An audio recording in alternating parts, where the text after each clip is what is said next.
Big breaking చూస్తున్నాం. AP హైకోర్టును ఆశ్రయించారు మాచర్ల ఎమ్మెల్యే పిన్నెల్లి రామకృష్ణారెడ్డి. ఆయన హైకోర్టులో ముందస్తు బెయిల్ పిటిషన్ దాఖలు చేశారు. బెయిల్ పిటిషన్పై విచారణకు అనుమతించిన ఏపీ హైకోర్టు కాసేపట్లో వాదనలు విననున్నట్టుగా తెలుస్తోంది.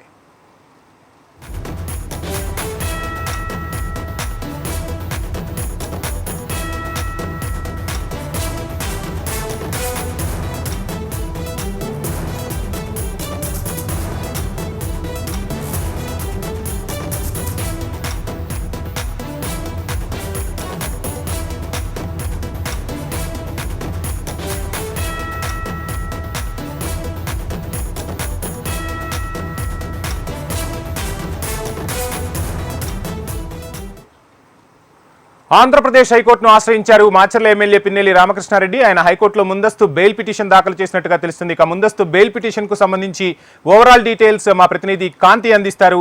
కాంతి, చూస్తున్నాం ముందస్తు బెయిల్ పిటిషన్ ను పిన్నెల్లి దాఖలు చేసినట్టుగా తెలుస్తుంది. కోర్టు కూడా విచారణకు స్వీకరించింది. మొత్తంగా ఎంతసేపట్లో ఈ తీర్పు వెలువడే అవకాశం ఉంది? ఒకవేళ తీర్పు పిన్నెల్లికి నెగిటివ్ గా వస్తే ఏం జరగబోతుంది? ప్రస్తుతం పరిణామాలు ఎలా ఉన్నాయంటారు?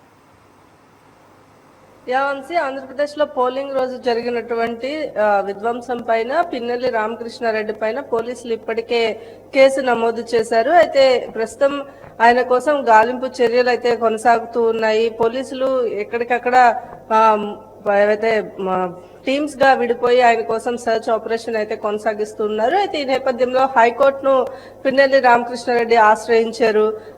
ఈ ఏదైతే పిటిషన్ దాఖలు చేశారో పిటిషన్ దాఖలుకు సంబంధించి హైకోర్టు కూడా స్వీకరించింది. దీంతో పాటుగా పిటిషన్ పైన లంచ్ మోషన్ పిటిషన్ దాఖలు చేయడంతో ఖచ్చితంగా విచారణకు హైకోర్టు స్వీకరించింది. మరి కాసేపట్లో దీనికి సంబంధించినటువంటి విచారణ ప్రారంభమయ్యే అవకాశం కనిపిస్తా ఉంది. వంశీ,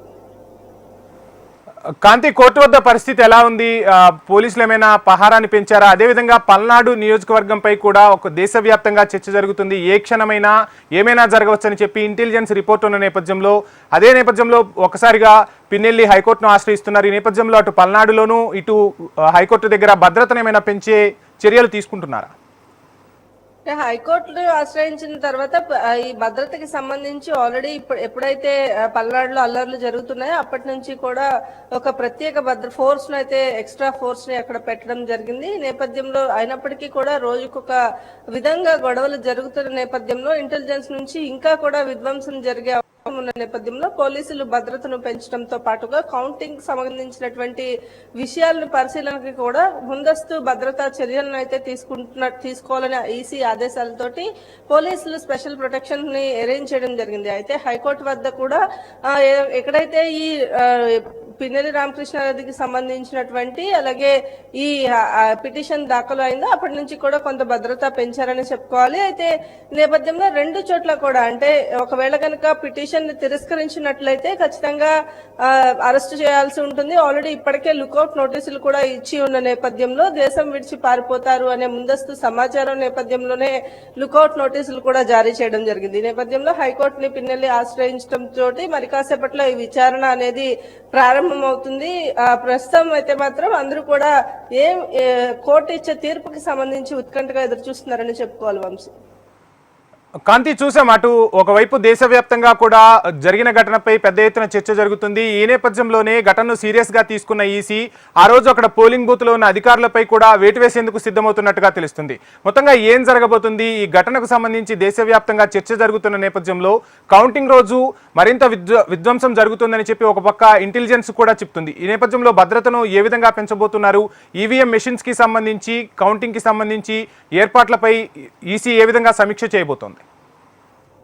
ఆల్రెడీ ఇప్పటికే భద్రత విషయంలో ముందస్తు సూచనలను కేంద్ర ఎన్నికల సంఘం కూడా జారీ చేయడం జరిగింది. దాంతో రాష్ట్ర ఎన్నికల సంఘం కూడా పోలీసులకి అధికారులకి కూడా కొన్ని సూచనలు చేసింది. ఆ సూచనల మేర భద్రతకి సంబంధించినటువంటి ఏర్పాట్లను అయితే చేయడం జరిగింది. దీంతో పాటుగా ఎక్కడైతే పోలింగ్ జరిగిన రోజు ఈ పిన్నెల్లి రామకృష్ణారెడ్డి ఈవీఎం ధ్వంసం చేశారు అని చెప్పి వీడియో ఏదైతే ఉందో వీడియో బయటికి రావడం పైన ఎన్నికల సంఘం కొంత ఈ వీడియో జరిగినప్పుడు కంప్లైంట్ ఇవ్వని అధికారులు ఎవరైతే ఉన్నారో అధికారుల పైన కూడా చర్యలు తీసుకోవడం జరిగింది. ఇద్దరిని కూడా సస్పెండ్ చేయాలి, సరైన ఆదేశాలు కూడా ఇవ్వకపోవడం అనేది ముందస్తు చర్యలు ఎందుకు తీసుకోలేదు, సోషల్ మీడియాలో వైరల్ అయ్యే వరకు కూడా వెయిట్ చేయడం పైన ఈసీ కొంత సీరియస్ అయింది. అధికారుల పైన చర్యలు తీసుకో తీసుకోవాలని చెప్పి ఆదేశాలు కూడా జారీ చేయడం జరిగింది. ఈ నేపథ్యంలో కౌంటింగ్ రోజు కూడా ఎటువంటి విధ్వంసాలు జరగకుండా, గొడవలు జరగకుండా ముందస్తుగానే ఎక్కడికక్కడ హౌస్ అరెస్టులు చేయడంతో పాటుగా ఎక్కడికక్కడ కార్డన్ సర్చ్లు కూడా ఇప్పటికే పోలీసులు నిర్వహిస్తూ ఉన్నారు. ఇక 2 రోజుల ముందు నుంచే కూడా పూర్తిగా